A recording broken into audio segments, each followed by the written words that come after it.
We have our alert day still going, but this afternoon it will expire as the system is lifting out. So that's good news, but I'm eyeing finally some snow as we look across northwest Ohio. Some of us didn't see a lot of snow. Here's a look in Lake Township. You can still see some of that grass poking through. Even in Findlay, we had a nice layer of snow. Snow coming down here at Levis Commons, and in Sylvania, they got a little more snow, just being a little bit closer to that state line, and even into southeast Michigan, having some measurable snow there as well. We still have a little bit of snow kicking back through Hancock and Wyandotte counties, and yet even closer to the metro, you can still see those lighter snow showers that are rolling through. So we'll still have a little bit, like I said, the backside of the system. Some trailing snow is what we'll have for the afternoon, but nothing as steady or intense as what we had this morning.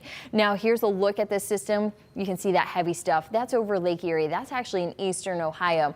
What we have left is what's trying to swing around, but you can even see there's enough drier air from the cold conditions that are going to be, well, chilling on in, we could say. So that's going to be sliding in, kind of absorbing some of that moisture. So the snow chances, those are going to slowly start to dissipate through the afternoon. Now here's a look though at some of those snow totals we picked up into southeast Michigan. A reading coming out of Morenci there was at about 3.5 inches. In Findlay, we had a reading about 12 hours of snowfall measured up to 2.8 inches. And then in Holland, we had a 12-hour snowfall measurement just under 3 inches there. So a lot of us saw that 2 to 3, even some locations though further north, we could find some higher snow amounts there. So overall, right on track with what we were forecasting. Now our temperatures, if you are going to try to venture out this afternoon, they're right above freezing. We're at 34, 35 degrees, though we have 33 in Monroe and BG. It's 36 in Ottawa, 34 in Defiance and Adrian, and we have 35 in Port Clinton.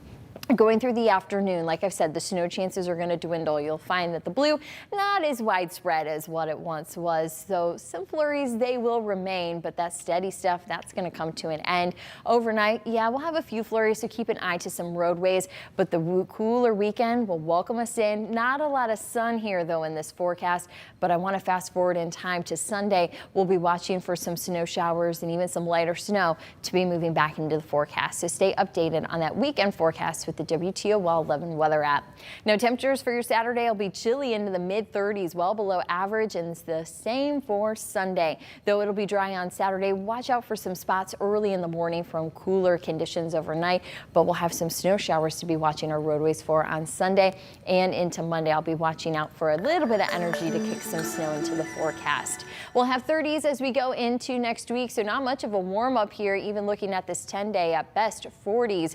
And it looks like we'll have a couple of dry days towards the middle of next week until we have some rain and snow getting close to that first weekend of some basketball. So we'll see though what that full 10-day can play out for us.